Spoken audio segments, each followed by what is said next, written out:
Welcome back नाज़रीन, आप देख रहे हैं जवाब हमले के मियां तारिक के साथ। नाज़रीन, यौम दिफा के मौके पर यौम दिफा से दिफा पाकिस्तान आज हमारा मौजू है।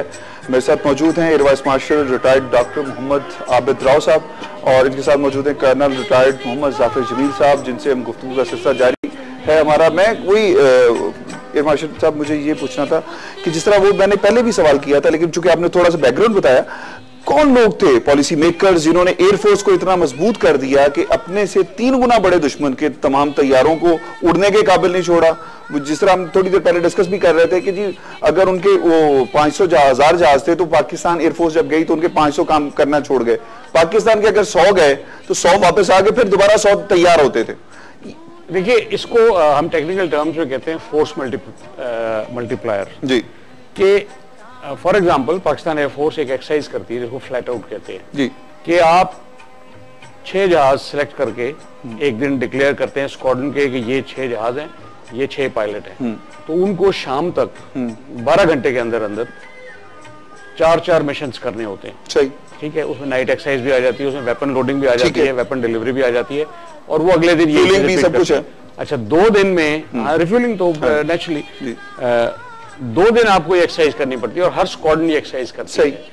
मकसद ये है कि जी आप एक जहाज से दिन में कितनी सॉर्टियर्स कर सकते हैं। तो इसमें हमने इंडिया के साथ हर वक्त ये डबल रखा, क्योंकि हमने एक जहाज से दुगना काम लेना है जितना वो लेते हैं। सही, जो इंटरनेशनल स्टैंडर्ड्स हैं उससे ज्यादा हमने बड़ी जो अच्छी एयरफोर्स हैं दुनिया की, वो उन्होंने पायलट से ही कहा कि give 1 extra hour of duty to the air force. आप नींद अपनी कम करें, ट्रेन करें उसके हिसाब से, ताकि पायलट दिन में एक की बजाय अगर 3 मिशंस कर दे तो ये फोर्स मल्टीप्लिकेशन है। दुश्मन की जो सुपीरियरिटी है नंबर्स की, उसको आप ऐसे ऑफसेट कर सकते हैं। इसमें आपके पास फ्यूल होना चाहिए, इसके पास आपके पास एमुनेशन काफी होना चाहिए, और अगर इसमें फिर लॉस भी यूं ही होता है कि अगर एक पायलट एक जहाज लूज कर दिया आपने, तो आपने उस दिन के 3 मिशन जो है ना वो लूज कर दिए। तो 65 में भी आपको जो सबसिबिलिटी ये होती है कि आप सुबह स्क्वाड्रन गए हैं तो आपके 10 में से कितने जहाज उड़ने लायक है। सही। अच्छा, ये टेस्ट भी पाकिस्तान एयरफोर्स बड़ा रिलीजियसली करती है कि हम रोज एक स्क्वाड्रन एक रिटर्न भेजती है कि जी आज मेरे 16 जहाज ठीक हैं, आज मेरे 12 जहाज ठीक हैं, तो उनको एक सरप्राइज एक ऑर्डर दिया जाता है, okay make all 12 airborne today. तो अगर आपने झूठ बोला तो आप पकड़े जाएंगे। सही। Otherwise you have to make all 12 airborne with particular weapon configuration. सही। तो ये तो एयरफोर्स की ट्रेनिंग डॉक्ट्रिन है, जिसमें फोर्स मल्टीप्लिकेशन है, जिसमें एक जहाज से ज्यादा काम लेना, और पायलट की ट्रेनिंग इस हिसाब से शुरू से की जाती है कि आपका जो ऑपरेशनल पायलट जैसे डिक्लेयर होता है, फ्लाइंग ऑफिसर होता है, वो उसको ये एक्सरसाइजेस 3 महीने में एक दफा करनी पड़ती है। सही। तो वो साल में 4 दफा रिपीट करता है। अच्छा, जो प्लानिंग थी उस वक्त हमारे पास जितने भी कमांडर्स थे ना, इनकी और इंडियन जो कमांडर्स इनके इक्विवेलेंट थे, इनकी ट्रेनिंग ज्यादातर की इंग्लैंड में इकट्ठे हो चुकी थी। सही। तो ये एक दूसरे को जानते भी थे। सही। तो ये कितना रिस्क लेंगे, कितना बोल्ड है ये आदमी, when does he give up, तो ये एक अंदाजा था। फिर हंटर इंडिया का मेन फाइटिंग एयरक्राफ्ट था, वो हमारे पाकिस्तानी पायलट उड़ा के आए थे, तो उनको उसका अंदाजा था कि वो जहाज कितना केबल है। सही। बाकियों के बारे में बड़ी कंप्लीट इन्होंने रिसर्च की हुई थी। स्क्वाड्स में हम करते हैं ये कॉम्बैट कंपैरिजन कहते हैं कि दुश्मन का जहाज क्या कर सकता है और आप क्या कर सकते हैं।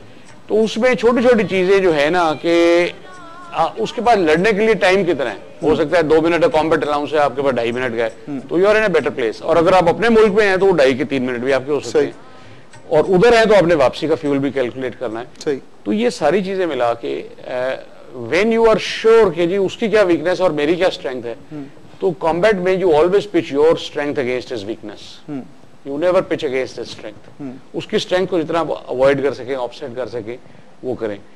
तो 65 वॉर में we had only these F-86s, sabres, और सेबर्स के अलावा 104s थे, star fighters and the bombers. Pilots हमारे पास B-52 नहीं, B-57 B-52 तो स्ट्रेटेजिक बॉम्बर है, वो सिवाय अमेरिका किसी के पास नहीं है। ये भी उन्होंने 1-2 मुल्कों को ही दिया था, ऑफेंसिव वेपन ये B-57।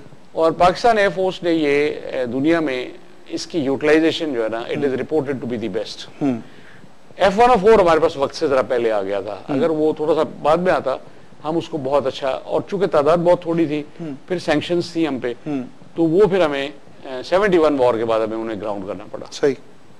तो ये प्लानर सारे हमारे वो लोग थे जिनकी ट्रेनिंग भी बाहर हुई थी, जिनको पता था कि जब भी जंग हुई इन्हें आउटनंबर्ड लड़ना है। सही। मैं कर्नल साहब एक चीज पूछना चाहूंगा, जो हम देखते हैं कि चविंडा वहां से लेके पूरे पाकिस्तान को, जो इंडिया ने एक कहा था कि जी वो राजस्थान से भी आ जाएगा, इधर से भी आ जाएगा, सियालकोट से भी आ जाएगा, फिर उधर कश्मीर की तरफ से भी आ जाएगा, लेकिन हर जगह मुंह की खानी पड़ी। क्या जज्बा था उस वक्त फौज में? फौज को लड़ाने वाले जो लोग थे, जो लीडर्स थे, जिन्होंने आगे जाके शहादतें, अजीज भट्टी शहीद हों या दीगर जितने भी हमारे शोधा हैं, जिन्होंने आगे जाके महाज पे शहादतें हासिल की, जो शहीद हुए, जिन्होंने इस मादरे वतन की को दिफा के लिए अपनी जानें दी, क्या जज्बा क्या था? मियां तारक, पाकिस्तान की फौज, बल्कि अफवाज पाकिस्तान का एक रिकॉर्ड है जी जी, जिसको हम कहते हैं एट्रिशन रेट। एट्रिशन रेट का मतलब ये होता है कि कितने जवानों के ऊपर या कितने एयरमैन या दूसरे जो सेलर्स हैं उन पे कितने अफसर शहीद होते हैं। तो आपको ये सुन के खुशी होगी कि पाकिस्तान का एट्रिशन रेट, अफवाज पाकिस्तान का, दुनिया में सबसे बेहतरीन है।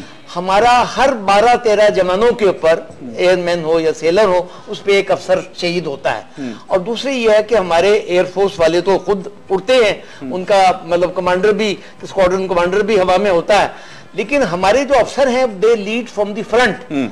अब उसकी वजह पूछे कि क्या वजह है? वजह यह है कि हमारे बेशक एयरफोर्स के ऑफिसर्स हों, आर्मी ऑफिसर्स हों या नेवी के, एक जज्बा ईमानी होता है। उस जज्बा ईमानी के अंदर हमारे लिए, मदर वतन के लिए, मुल्क कौम और अल्लाह और उसके रसूल के लिए जान देना बिल्कुल आसान होता है। उसी तरीके से जैसे साहबा के ज़माने में जो जंग हुई, तो एक साहबी जब शहीद हुए तो एकदम शहीद होते हुए उन्होंने कहा, रब्बे काबा की कसम मैं कामयाब हो गया। तो मुशरिक बड़े हैरान हुए कि ये तो यानी उनके हिसाब से तो जान दे रहा है। तो लेकिन वो जो एक खुशी होती है कि भी मेरी जान अगर मैं मादर वतन के लिए कुर्बान हो जाए।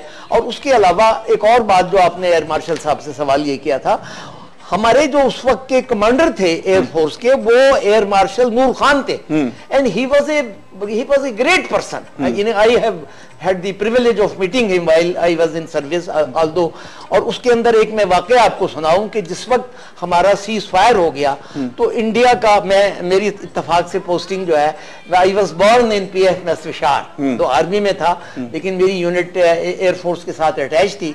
तो इंडिया का जो चीफ ऑफ एयर स्टाफ था, एयर मार्शल चौधरी, वो आया हमारी मेस के अंदर, PF मैस विशार में, और उसने ये कहा कि भाई नूर खान वो कौन से अफसर थे कि जिन्होंने प्रीएम्प्टिव स्ट्राइक करके हलवाड़ा, जामनगर, पठानकोट के हमारे जो यानी बेसिस थे उन्हें तबाह कर दिया। तो जो अफसर थे उसमें खड़े हुए, वो थोड़ा सा वो एयर मार्शल नूर खान ने उन्हें इशारा किया, तो वो आगे आए, 5-6 अफसर थे, नाम मुझे याद नहीं। उसने बाकायदा उनको पैट किया कि पंजाबी में उन्होंने कहा, भाई बल्ले भाई बल्ले, you have done a good job.